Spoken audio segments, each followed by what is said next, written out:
한 소년이 있었습니다. 이 소년은 평범한 가정에서 태어나서 여느 자녀들과 마찬가지로 부모님의 많은 사랑 가운데서 한창 자라가던 소년이었습니다. 그런데 이 소년이 4살이 되던 해였습니다. 그만 이 소년은 소아마비를 앓게 되고 말았습니다. 소년의 부모님은 자신의 이 아들을 살리기 위해서 이 병원 저 병원 계속해서 달려갔지만은 그만 치료가 잘못되고 말았습니다. 그러다가 이 부모님은 끝까지 이제 자기 아들을 포기할 수 없으니까 계속해서 유명한 의사를 찾아다니면서 또한 유명한 병원을 찾아다니면서 자신의 이 사랑하는 아들을 살리려고 애를 썼습니다. 그래서 다행히도 생사를 넘나드는 치료와 수술 끝에 이 4살 된 소년은 간신히 목숨을 건질 수 있었습니다. 그러나 이 소년에게 닥친 소아마비의 후유증은 너무나도 끔찍했습니다. 이 소년은 양쪽 어깨가 내려앉아서 팔을 높이 들 수가 없게 됐습니다. 그래서 어떠한 종이를 든다거나 어떠한 물건을 오래 드는 것이 사실상 불가능하게 되었고요. 그리고 한쪽 다리를 심하게 절어서 오래 서 있을 수가 없게 되었습니다. 이렇게 소년은 간신히 이제 목숨은 건졌지만은 이때부터가 이 4살배기 소년의 시련의 시작이었습니다. 이 세상 사람들은 이 장애를 갖게 된 소년에게 결코 따뜻하거나 동정적이지만은 않았습니다. 이 소년의 또래 친구들은 이 소년과 놀아주지도 않았고요. 그리고 이 소년이 이제 때가 되어서 초등학교도 진학하고 이제 중학교도 진학하고 이렇게 학교 생활을 시작했지만은 학교에서는 이 소년과 함께 친구가 되어주고 이 소년을 따뜻하게 대해주는 친구들보다는 이 소년을 막 놀리는 친구들이 너무나도 많았습니다. 야, 너는 우리와 다르다. 네가 그렇게 팔이 불편하고 이렇게 다리가 불편한데 네가 뭘 할 수 있겠냐? 너는 우리와 달라. 우리는 너와 놀아줄 수가 없어. 이런 식으로 소년을 계속해서 따돌리고 그리고 때로는 이 소년에게 장난을 거는 그러한 친구들도 있었습니다. 그리고 이 거리에서 이 소년을 볼 때마다 다들 손가락질하면서 막 조롱을 하는 사람들도 있었고요. 저 소년이 저 장애를 갖고 어떻게 이 세상을 살아갈 수 있을까? 저 소년이 제가 과연 이 세상에서 할 수 있는 게 뭘까? 이렇게 대놓고서 이야기하는 사람들도 있었습니다. 그리고 심지어 이제 이 소년의 아들의 미래를 걱정한 이 소년의 부모님은 이런 생각까지 하게 됐습니다. 내 아들은 도저히 이 세상에서 도저히 살아갈 길이 너무나도 깜깜하다. 그래서 차라리 점쟁이가 되게 하는 것이 낫겠다라고 이렇게 생각을 하고요. 방학 때 절로 보내서 점쟁이 수업을 받게 한 적도 있었습니다. 이처럼 4살 때 소아마비로 이제 팔과 다리의 장애를 입게 된 이 소년의 인생은 차별의 연속이었고 그의 미래는 너무나도 어두워 보였습니다. 저희는 지지난주 수요일부터 야고보서 2장 1절에서 13절 말씀을 함께 살펴보고 있습니다. 이 말씀을 통해서 저희는 차별의 문제에 대해서 함께 저희가 살펴보고 있습니다. 제가 2주 전에 함께 이 말씀을 나눌 때 차별의 정의에 대해서 함께 이야기한 적이 있습니다.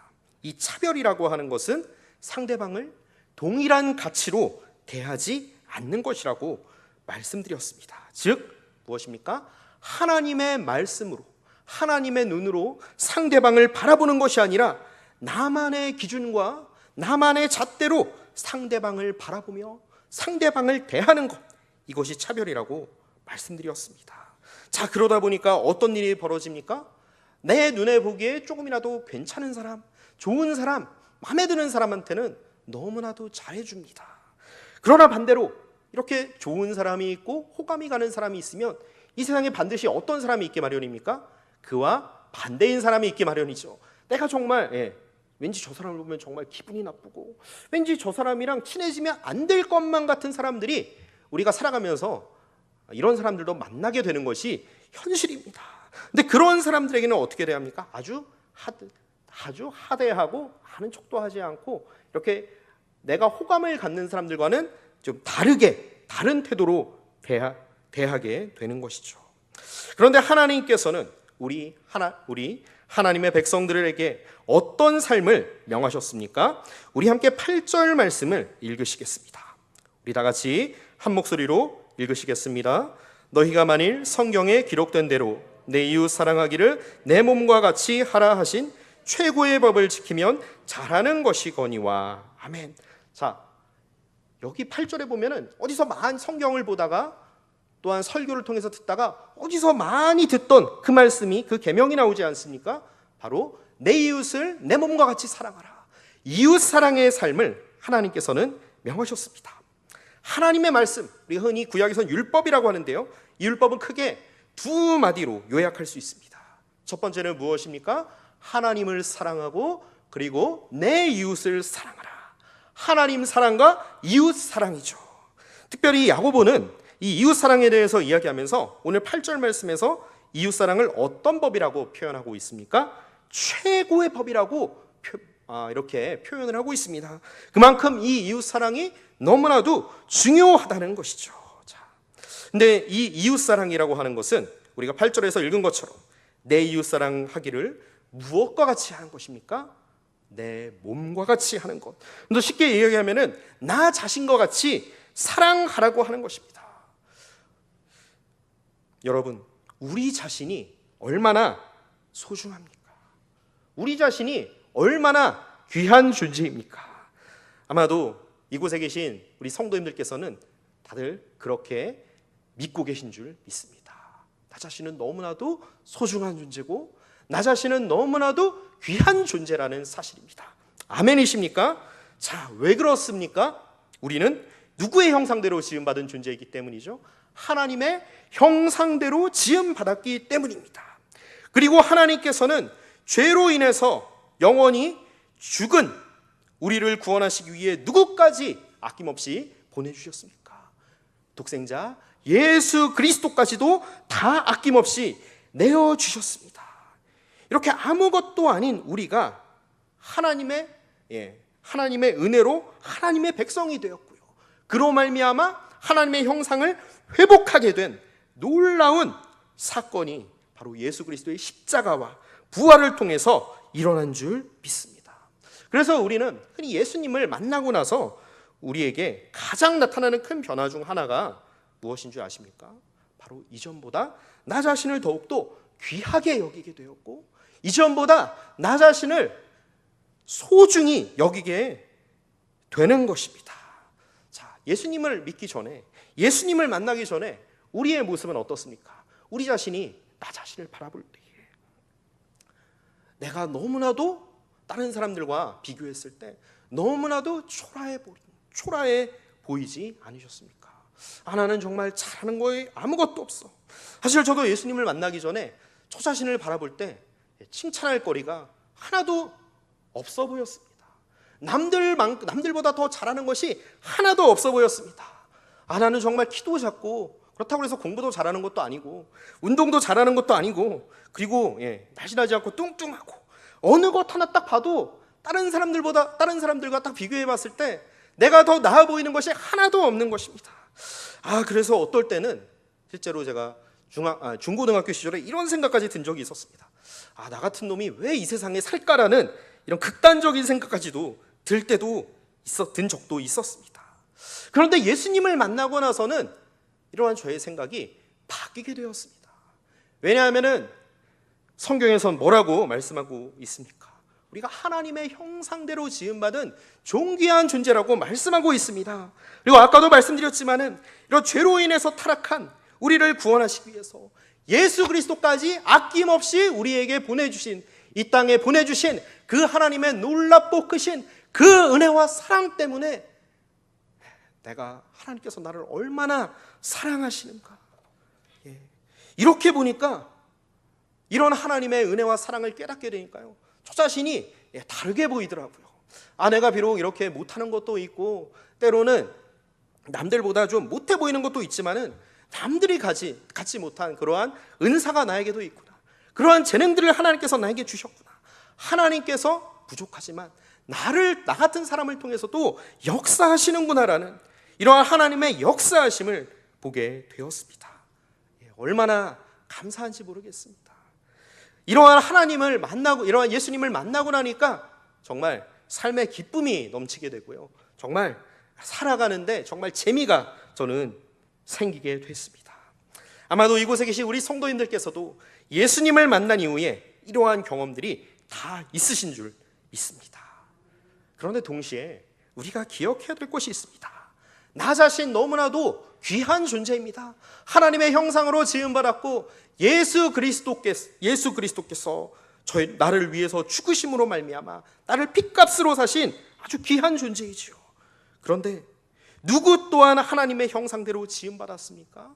누구 또한 예수 그리스도께서 그들을 위해 십자가에 달려 죽으시고 그들을 구원하시기 위해 그러한 우리의 죄값을 치르셨습니까? 다른 사람들 또한 마찬가지라는 겁니다. 우리뿐 아니라 우리 주변의 다른 사람들 또한 하나님의 형상대로 지음받은 존귀한 존재라는 사실을 믿으시기를 바랍니다. 이렇게 나 자신뿐 아니라 우리 주변의 다른 사람들까지도 하나님께서 지으셨다는 사실을 인정하고, 그리고 예수님께서 그들을 위해 십자가에 달려 돌아가셨다는 사실을 기억할 때에 우리는 하나님의 말씀을 따라서 하나님의 눈으로 그들을 바라볼 수가 있습니다. 그들을 존중하고 나와 동일한 가치로 대할 수가 있는 것입니다. 이것이 바로 이웃 사랑입니다. 그런데 차별은 어떻습니까? 차별은요, 상대방이 하나님의 형상대로 지음받은 존귀한 존재라는 사실을 받아들이지 않는 것입니다. 그러다 보니까 어떻습니까? 내 눈에 보기에는 잘해주지만 내 마음에 들지 않으면 하대하고요. 이 모든 주관자가 누가 되어져 버린 걸까요? 하나님이 아니라 나 자신이 된 것입니다. 내 눈에 보기에 좋은 대로, 또한 내 생각에 옳은 대로 상대방을 판단하고 그들을 대하는 이러한 모습들이 사실 저의 삶 가운데도 얼마나 많은지 모릅니다. 아까 서두에서 예로 든 4살 때 소아마비로 장애를 갖게 된 이 소년도요, 장애에 대한 결국에는 사람들의 편견과 기준 때문에 이 소년이 많은 차별을 당하고 왕따를 당하고 여러 가지 어려움을 당하게 된 것 아니겠습니까? 그런데 이러한 차별은 결국 누가 주인 되심을 인정하지 않은 행동일까요? 바로 하나님께서 우리의 주인 되심을 인정하지 않는 행동입니다. 하나님께서 창조하신 이 존귀한 피조물인 사람을 감히 한낱 피조물에 불과한 이 인간이 자기 마음대로 평가하고 자기 마음대로 판단하고 자기 마음대로 왕노릇하는 것, 한마디로 말하자면은 주제에서 벗어나는 행동이 바로 차별이라고 하는 것입니다. 사실 저는 말씀을 준비하면서 이것을 생각하니까 사실 저 자신이 너무나도 부끄러웠습니다. 왜냐하면 저도 다른 사람들을 바라볼 때에, 저의 부모님을 바라보고 제 동생을 바라보고 제 주변의 여러 친구들과 때로는 한 교회에 다니는 그러한 성도님들을 바라보거나 이럴 때에 때로는 부끄럽지만 주제에서 벗어나는 행동을 했던 적이 한두 번이 아니었기 때문입니다.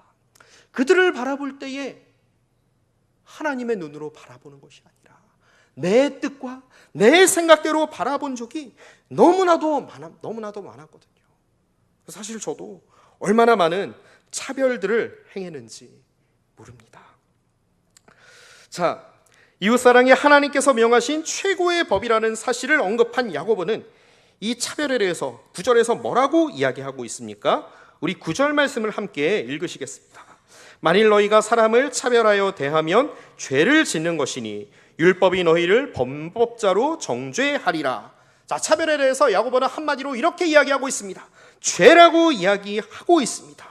그리고 이 차별은 하나님의 말씀인 이 율법에 어긋나는 것이다라고, 즉 하나님의 주인 되심을 인정하지 않는 행동이고 하나님의 백성다운 삶과 전혀 거리가 멀다라고 이렇게 이야기를 하고 있습니다. 여기서 야고보는 율법에 대해서 이야기를 하고 있는데요, 우리 성도님들 흔히 율법이라고 하면은 어떤 느낌이 드십니까? 뭔가 좀 딱딱하고 때로는 어떻습니까? 성경 일독을 결심했다가 창세기 출애굽기까지는 잘 읽는데 이런 율법이 나오는 이제 출애굽기 후반부나 아니면은 뭐 레위기나 신명기 이 부분에 들어서면 어떻습니까? 눈이 감기신 적 혹시 있지 않으십니까? 너무나도 참 지루하고 너무나도 따분하고 지금 어떠한 우리의 삶과는 동떨어진 것만 같은 이러한 율법들이 계속해서 나오고 있습니다. 먹어서는 안 되는 것이 무엇이 있냐, 성막은 어떻게 짓는 것이냐 등등 비롯해서 여러 가지 이야기들이 참 많이 담겨져 있는데요. 그래서 이런 율법이 담긴 말씀들을 보면서 과연 이것이 무슨 말일까 참 의문을 가지고 읽다가 때로는 참 졸릴 때도 있고 무슨 말인지 잘 모르겠다 이렇게 생각이 드셨던 적이 아마 최소 한두 번 이상은 있으셨을 겁니다.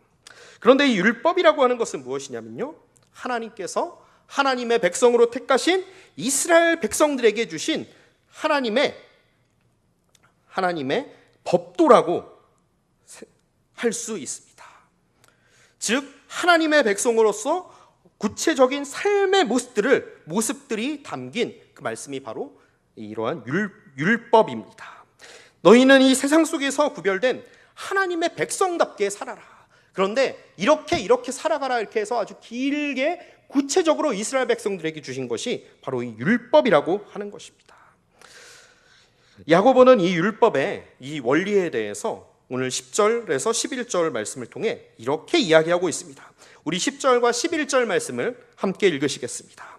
누구든지 온 율법을 지키다가 그 하나를 범하면 모두 범한 자가 되나니 간음하지 말라 하시니가 또한 살인하지 말라 하셨은즉 내가 비록 간음하지 아니하여도 살인하면 율법을 범한 자가 되느니라. 자, 여기서 뭐라고 이야기를 하고 있습니까? 하나를 범하면은 모든 것을 다 범한 자가 된다라고 이렇게 말씀하고 있습니다. 즉 하나님께서 주신 율법 100가지 중에서 99가지는 다 지켰습니다. 그런데 나머지 한 가지를 그만 실수로 지키지 못했습니다. 이것도 사실 99가지, 100가지 중에 99가지만 지켜도 사실 우리의 눈으로 봤을 때 어떻습니까? 정말 훌륭한 성도고 정말 멋진 성도님 아니겠습니까? 그런데 하나님의 편에서 봤을 때는, 하나님의 눈에서 봤을 때는 이것 또한 무엇이라는 거죠? 죄라고 하는 것입니다. 자, 우리가 학교 시험을 한번 예로 들어보겠습니다. 우리가 대학에 진학하기 위해선 수능을 봐야 됩니다.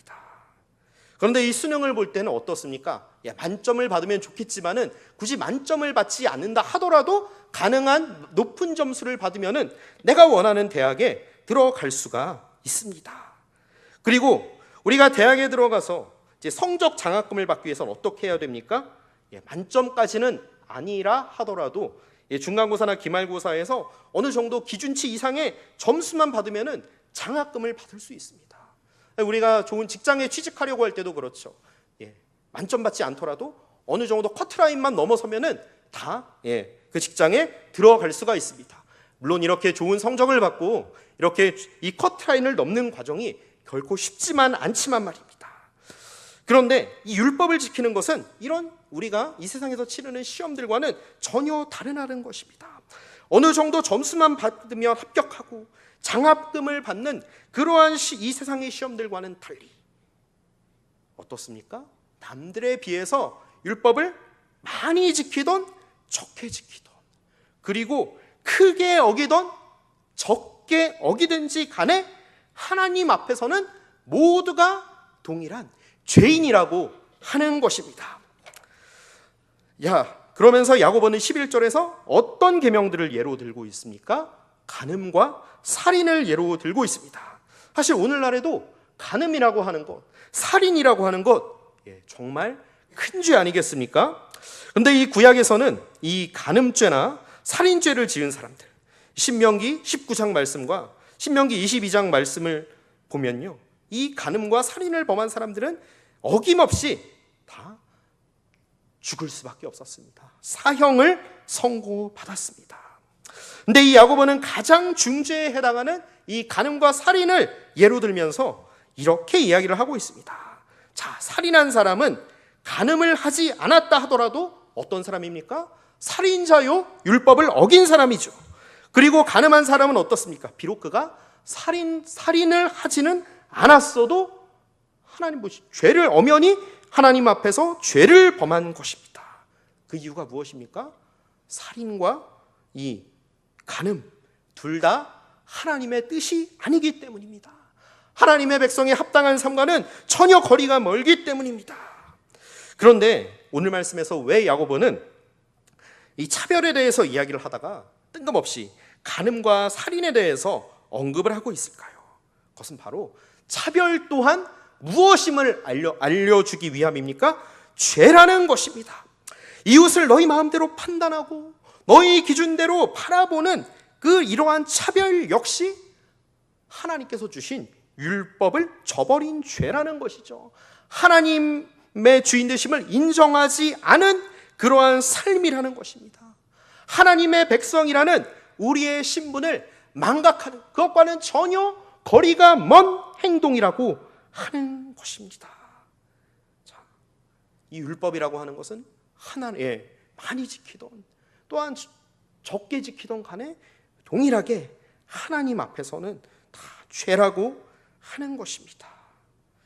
자, 우리의 신앙이라고 하는 것은 결코 단번에 이루어지지 않습니다. 사실 우리가 예수님을 믿은 이후에 우리의 삶을 볼 때 여전히 넘어지고 쓰러지고 또한 너무나도 연약한 우리들의 모습을 보시게 되지 않습니까? 우리의 신앙이라는 것은 끝없는 마라톤 경주와도 같습니다. 그런데 가끔 이런 분들이 또 계십니다. 내가 열심히 기도하면, 열심히 예배를 드리면, 특히 이제 학생들과 청년들 같은 경우는 수련회 때 열심히 열심히 회개하고 밤늦게까지 간절히 기도를 하면은 뭔가 다른 삶을 살게 될 것이다. 한 방 은혜 받으면, 단번에 은혜 받으면은 나의 삶이 전혀 이전과는 전혀 다른 새로운 삶을 살게 될 것이다. 이렇게 생각하는 분들이 의외로 많습니다. 그런데 어떻습니까? 한 번 은혜 받는다고 해서, 한 번 수련회에 참석하지 않는다고 해서, 물론 그렇다고 해서 우리가 예배 드리는 것, 금요 예배에 나오는 것, 수련회에 나오는 것이 전혀 필요 없다, 이 얘기를 하는 것이 아닙니다. 그것 또한 아주 중요합니다. 왜냐하면 하나님을 보다 더 깊이 만날 수 있는 그러한 중요한 시간이 아닙니까? 그런데 우리가 기억해야 될 것은요, 이렇게 우리가 은혜를 받고 우리 삶 가운데, 이 세상 가운데서 살아갈 때에 또 때로는 어떨 때도 있습니까? 때로는 넘어질 때도 있고, 때로는 나의 모습이 이전에 지었던 죄들이 또다시 그러한 죄들을 또다시 지을 때도 있고요. 또한 이전에 비해서 왠지 지금 나의 모습이 별로 달라지지 않는 것만 같은 그럴 때도 있습니다. 자, 근데 제가 조금 전에 뭐라고 말씀드렸습니까? 신앙생활이라고 하는 것은 끝없는 경주라고 말씀드렸습니다. 언제까지 이어지는 경주입니까? 하나님께서 우리를 부르시는 그날까지 이 계속되는 신앙의 경주가 바로 우리의 신앙생활입니다. 자, 이 신앙의 경주를 우리가 완주하기 위해서는 어떻게 해야겠습니까? 매 순간 우리 삶의 주인 되신 예수님 앞으로 나아가셔야 합니다. 그 예수님 앞에 나아가서 주님의 은혜를 간절히 구하셔야 합니다. 왜냐하면 우리의 힘으로는 도저히 끝까지 달려갈 수 없기 때문이죠. 우리의 결심은 너무나도 약해서 늘 깨어지기 쉽기 때문입니다. 그래서 우리 하나님께서는 우리에게 무엇을 주셨냐면요, 하나님의 말씀을 주셨습니다. 이 말씀을 통해서 하나님께서는 우리가 계속해서 기억하기를 원하십니다. 너희는 이 세상에 속한 자가 아니다, 하나님의 백성이다. 그렇기 때문에 너희는 무엇답게 살아가라? 하나님의 백성답게 살아가라. 그래서 하나님께서는 우리들에게 말씀을 주신 거고요, 끊임없이 우리 교회를 통해서 말씀을 들을 수 있는 기회를 계속해서 허락하고 계신 것이죠. 그런데 우리는 하나님의 말씀을 완전히 지킬 수 없습니다. 자, 그렇기 때문에 우리는 누구 앞으로 나가야 합니까? 오늘 12절 말씀을 함께 읽으시겠습니다. 너희는 자유의 율법대로 심판받을 자처럼 말도 하고 행하기도 하라. 아멘. 자, 우리를 자유케 하시는 분, 자유의 율법이 되시는 예수 그리스도 앞으로 매 순간 나아가셔야 할 줄 믿습니다. 그런데 우리를 하나님의 자녀 삼으신 이 주님 앞으로 나아갈 때에, 주님의 말씀 앞으로 나아갈 때에 우리는 어떤 삶을 살아갈 수 있냐면요, 예수님께서 주인 되신 삶을 살아갈 수가 있습니다. 예수님께서 우리 삶의 주인이신데 우리가 내 마음대로 살아가는 것이 과연 쉽겠습니까? 마음에 안 드는 사람들 이전처럼 막 무시하고 차별하고 내 마음에 드는 사람들만 잘해주고 이러한 삶이 가능하겠습니까? 사실 말도 안 되는 것입니다. 설령 물론 저도 그렇고요, 때로는 이렇게 죄를 범하면서 살아갈 때가 있습니다. 그런데 그때마다 예수님을 주인으로 모신 우리 성도님들의 삶 가운데는 어떻게 합니까? 어떤 일이 벌어집니까? 성령님께서 우리의 죄를 깨닫게 하십니다. 자, 내가 이렇게 함부로 말하는 것 과연 하나님께서 기뻐하실까? 내가 이렇게 행동하는 것 하나님께서 좋아하실까? 내가 마음에 드는 사람한테만 잘해주는 것, 이렇게 차별하는 것 과연 이게 하나님의 뜻일까? 성령님께서 우리를 항상 말씀을 통해서 깨닫게 하신다는 것입니다. 그래서 예수님을 주인으로 모신 그런 성도님들의 삶은 함부로 죄를 짓기가 참 어려워집니다. 사실 저도 그렇습니다. 때로는 다른 사람들을 미워하고 정죄하고 막 차별할 때도 있지만 그때마다 제 마음이 이전만큼 막 편하지는 않습니다. 이게 정말 하나님의 뜻이 아닌데, 이건 정말 내가 이렇게 살아서는 안 되는데, 이러한 나의 죄를 바라보게 된다는 것입니다. 나의 문제를 바라보게 된다는 것입니다. 그런데 바로 여기에 소망이 있습니다. 이렇게 나의 죄가 무엇이고 나의 문제가 무엇인지 우리가 분명히 알 때에 우리에게는 새로운 삶으로 나아가게 될 그러한 소망이 있다는 것입니다. 왜 그렇습니까? 내가 이렇게 연약하기 때문에, 내가 이렇게 여전히 옛 자아가 남아있고 옛날의 예전에 짓던 그러한 죄들이 여전히 내 삶에 남아있구나. 내가 누구만을 바라봐야겠구나. 예수 그리스도만을 더욱더 의지해야겠구나. 예수님을 더욱더 바라봐야겠구나. 내가 주인된 삶이 아니라 예수 그리스도께서 주인된 삶을 살아가야겠구나. 바라기는 이러한 믿음의 결단들이 저와 우리 성도님들의 삶 가운데 매 순간 가득하게 되시기를 주님의 이름으로 간절히 소원합니다. 이러면서 우리의 삶은 하나님의 형상대로 그리스도를 계속해서 닮아가게 되는 것입니다. 우리의 믿음이 그리스도의 장성한 분량에까지 이르게 되는 것입니다. 자, 이렇게 예수님께서 우리의 삶을 다스리실 때에 우리의 삶은 이제는 나만을 위한 이기적인 삶으로부터 벗어나게 됩니다. 우리 함께 13절 말씀을 읽으시겠습니다. 긍휼을 행하지 아니하는 자에게는 긍휼 없는 심판이 있으리라. 긍휼은 심판을 이기고 자랑하느니라. 자, 이제는 어떤 삶으로 이어지게 됩니까? 긍휼의 삶으로 이어지게 됩니다. 이것은 무엇과 대조되는 삶입니까? 이전에 차별하는 그러한 삶과 완전히 대조되는 것입니다. 이제는 하나님의 말씀을 따라서 이웃사랑을 실천하게 됩니다. 그런데 이러한 이웃사랑의 삶은 결국에는 우리 삶의 주인이 누구시라는 증거입니까? 하나님이시라는 증거입니다. 내가 하나님께 속한 하나님의 백성됨의 증거라는 것이죠.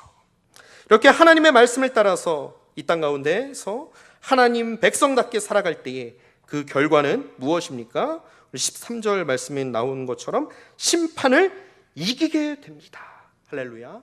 그것은 무슨 말이냐면요, 하나님께서 주시는 그 복이 우리 삶에 임하게 된다고 하는 것입니다. 하나님께서 이렇게 하나님의 말씀을 따르는 그러한 주의 백성들의 인생을 책임지십니다. 우리가 때로는 우리에게 필요한 것들을 아시고 하나님의 때에 하나님의 방법대로 채워주시는 분이 바로 신실하신 우리 주님이신 줄 믿으시기를 바랍니다. 이러한 주님을 신뢰하면서 우리가 계속해서 주님께서 부르시는 그날까지 이 땅 가운데서 하나님의 말씀을 따라서 살아갈 때에 우리는 이 땅 가운데서 천국을 경험하게 됩니다. 그리고 이러한 믿음의 경주를 마치고 주님께서 부르시는 그날에 우리는 어디로 가게 됩니까? 하나님께서 예비하신 영원한 천국에 들어가게 될 줄 믿습니다. 그러나 반대로 우리가 이웃을 차별하며 긍휼히 여기지 않는 자들, 즉 나의 하나님의 주인, 하나님이 아닌 내가 주인된 삶을 살아가는 자들의 결과, 그러한 삶의 결과는 어떻습니까? 13절 말씀에 또 이렇게 나와 있습니다. 긍휼 없는 하나님의 엄중한 심판이 임하게 된다는 것입니다. 바라기는 우리 성도님들께서는 말 끝까지 믿음의 경주를 완주하시는 그러한 우리 모든 성도님들 되시기를 주님의 이름으로 간절히 소원합니다. 아까 제가 서두에서 언급했던 소아마비에 걸린 그 소년 이야기 기억하실 것입니다. 이 소년의 이야기는 여기서 끝나지 않습니다. 이렇게 어려서부터 닥친 장애로 끊임없는 차별 가운데서 살아가게 된 소년, 이 소년의 미래는 너무나도 어두워 보였습니다. 그런데 이렇게 소망 없는 나날을 보내던 이 소년은 어느 날 중학교 3학년이 되던 해에 우연히 옆집 형을 따라서 근처 교회에 나가게 됩니다. 근데 이 교회에 나가서 이 소년이 큰 은혜를 받게 됐는데요. 특별히 무엇을 통해서 은혜를 받게 됐냐면은 성가대의 찬양 소리를 듣고 너무나도 은혜를 받게 됐습니다. 그리고 이 소년은 나도 찬양하고 싶다라는 난생 처음으로 이 생 소망을 갖게 됐습니다. 그래서 이때부터 이제 교회에 나가게 된 소년은 그 교회에서 성가대 활동도 하고 그리고 예배에도 참석하고 이러면서 많은 은혜를 받게 됐고요. 특별히 이 소년은 하나님께서 나에게 노래의 재능을 허락하셨다는 사실을 그는 알게 됐습니다. 그리고 이 소년의 생각뿐 아니라 그 소년의 주변 사람들과 그 교회 목사님까지도 이 소년의 이 재능을 인정하게 됐습니다. 그래서 이 소년은 삶에 희망을 찾게 됐고요. 나는 하나님을 찬양하는 사람이 되어야겠다라는 생각을 가지고 이제 노래를 이제 시작하게 됐고 레슨까지 받아서 음악대학에 진학하게 됐습니다. 그런데 이 음악대학에 이 소년이 진학은 했지만은 여기서 이 소년을 향한 차별과 또한 시련은 끝나지 않았습니다. 이 소년은 분명히 노래를 잘하고 실력이 있었지만은 팔과 다리의 장애 때문에 악보를 오랫동안 들고 있을 수가 없었어요. 그리고 어느 무대에서 지팡이가 없으면은 무대에서 오래 설 수가 없었던 것입니다. 그래서 이 소년은 합창단도 할 수가 없었고 그리고 실력은 노래는 정말 잘 불렀지만은 이 장애 때문에 오페라도 설 수가 없었습니다. 여기서 이 소년은 또 한 번의 좌절에 부딪히게 됩니다. 그런데 그 후에 이 소년은 이제 미국으로 유학을 가게 됐습니다. 그런데 미국으로 유학을 가게 됐지만은 여전히 이 소년에게는 트라우마가 있었습니다.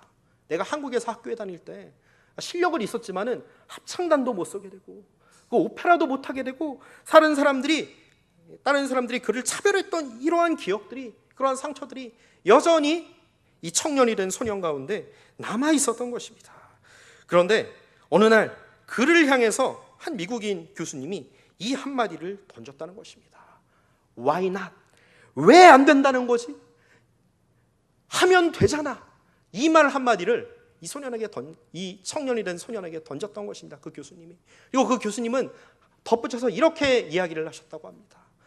야, 너를 장애자라고 해서 노래를 못 부르게 하고 너를 차별하는 것, 그 사람들이 정상이냐? 과연 정상이냐? 나는 그 사람들이 정상이 아니라고 생각한다. 너는 분명히 할 수 있다라는 이 말을 그에게 던졌습니다.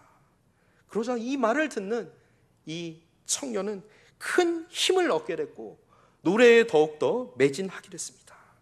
그래서 마침내 이 소년은 여러 콩쿠르에 나가게 됐는데요. 이 청년이 나갔던 콩쿠르 중에 미국 메트로폴리탄 성악 콩쿠르라고 하는 아주 유명한 성악 대회가 있었습니다. 그런데 이 성악 대회에 나가는데 이 청년이 아시아인 최초로 우승을 하게 되었습니다. 그리고 그 이후로 여러 콩쿠르에서 입상하게 됐고 아주 미국에서도 아주 유명한 성악가 중에 한 명이 되었습니다. 이분이 바로 성악가 유명한 성악가인 테너 최승원 선생님입니다. 아마 음악에 관심 있는 분들은 이분의 이름을 들어보셨는지도 모르겠습니다. 근데 이 최승원 선생님은 노래뿐 아니라 지금도 자기와 같이 이렇게 힘들고 어려움을 겪는 사람들에게 힘과 용기를 주는 여러 강연과 간증 집회를 지금도 아주 왕성하게 활동하고 계시고요. 이러한 자기의 경험을 통해서 자기의 힘든 그 순간 때 이 교수님을 통해서 자기에게 새 힘을 주시고 새 희망을 찾게 하신 하나님을 지금도 계속해서 찬양하고 사람들에게 전하는 삶을 살아가고 있습니다. 자, 이분의 인생을 바꾼 이 미국인 교수님, 이 교수님은 한국의 여느 사람들 같이 이 청년을 장애인으로 바라보지 않았습니다. 비록 장애는 있을지 몰라도 정말 뛰어난 재능과 잠재력을 지닌 특별한 사람으로 바라봤던 것입니다. 우리 주님께서도 우리 성도님들 한 분 한 분을 바라보고 계실 때에 특별한 존재로 바라보고 계심을 믿으시기를 바랍니다. 때로는 우리가 좌절이 되고 때로는 우리가 절망할 때에 하나님께서는 이렇게 말씀하고 계십니다. 왜 안 되니? 왜 네가 좌절하고 있니? 내가 너와 함께 하는데 너는 너무나도 내가 하나님 백성으로 삼은 귀한 존재인데 주님께서는 저와 우리 성도님들을 향해서 지금 이렇게 말씀하고 계십니다.